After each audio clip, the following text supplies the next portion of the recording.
Kalau Nabi ulang, maksudnya benda tu besar. Nabi ulang soalan ni 3 kali. Apa soalan dia tuan-tuan? Nabi kata, maukah kalian aku beritahu orang yang paling aku sayang dan paling dekat kedudukannya dengan aku di mahsyar, di hari kiamat kelak?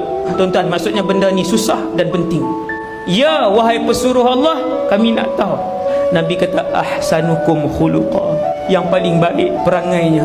Tuan-tuan, nak cari perangai baik, nak cari perangai baik zaman ni, tuan-tuan, nak cari paling baik di kalangan kamu akhlaknya, dialah yang paling aku sayang dan paling dekat kedudukannya di sisi aku pada kiamat.